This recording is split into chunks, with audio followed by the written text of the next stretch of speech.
Madam Speaker, the back-to-school situation is dire. In less affluent households, access to education is currently only happening at a minimal level in many households, certainly in constituencies like mine, and I dare say that is true in some rural areas as well. Students need devices, and we're glad for the $1 billion for PATH students, but there are many, many students who are not on PATH, but who are marginally better than families in terms of how well off they are. They are also very close to the poverty line.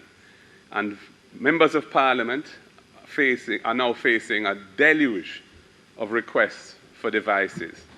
And we have not been empowered by the government to respond.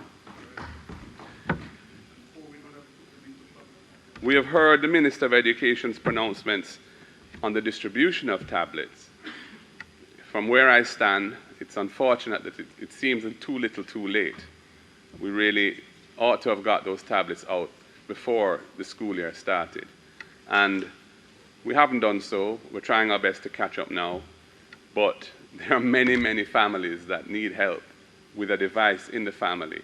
They may have 2 or 3 or 4 children who are students, and the mother may have one smartphone and having to try and juggle that while she is trying to hustle or work to survive. It is a very drastic situation, Madam Speaker. I wish to use this opportunity to reiterate the opposition's call for the removal of GCT on devices needed by our students to access online education during this crisis. These devices must be made as affordable as possible for struggling households. And Minister, if some way can be found to distribute tablets to children who are not on PATH but who need them, maybe through some special allocation, additional amount for the CDF. You had done something for care packages back in March, or was it March? Yeah, it was March. I think you'd made a provision of $2 million for each MP. If something can be done to help enable us to respond to persons who need tablets, I think it would be very useful. Because you know how it is. They come to us. You know, we are there. There's no private sector operation.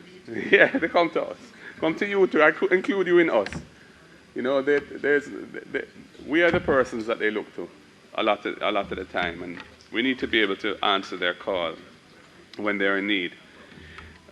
Minister, the government, I think, needs to really look at an emergency program to bring free internet service in densely populated, low-income communities during this period of time. Some arrangement needs to be done, because you have literally hundreds or thousands of young people of school age who don't have internet access.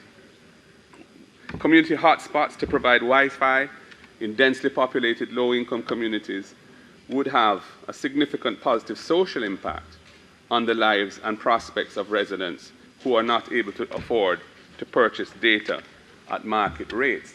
And you know, I've been told that the Universal Service Fund, one of their concerns is that the operating costs of providing Wi-Fi to a community facility need to be covered.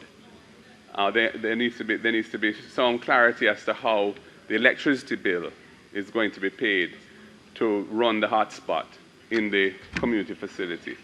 And I would say that is something to me where the state needs to be proactive, because Wi-Fi is such an enabling thing for young people, for all people in the age of the internet, that the state must proactively do what is necessary to bring internet access to as many people as possible. I know some efforts have been made, but I think it's too sporadic and it's too inconsistent.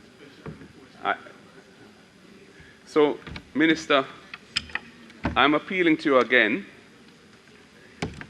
to look at how the care program can be extended or expanded, especially for those people who are not working, have not been working for some time, and who live on the edge of survival. As the economy contracts and that plays out, you know, hustling is curtailed, entertainment is curtailed, You know, less dance now keep again. Peanut man, cane vendor, soup man, hairdresser, all of those persons are making less money than before. And their children are feeling it. So, Minister, I feel that members, please, can we go a little? We can't just look at this from the perspective of what the numbers say, because there's a human dimension to it, and if the human dimension is not addressed, it can ultimately impact the numbers in unforeseen ways, or ways which perhaps were predictable, but were not thought as being likely to happen. And I don't want us to reach the point where we start to see negative social behavior related to the economic pressure at the base of the society. And I call upon the government to look at how they can respond to the needs of the people. You could do it, you did it earlier on, back in May, and to some extent later on for certain categories. But this thing is lasting longer. And the longer it lasts, the greater the needs will be. And we can't leave our people unprotected in the face of this. So, Minister, I sympathize with your position, but you're in the hot seat. And so I'm just imploring that you try your best to find some way of bringing further care to those who need care. Thank you.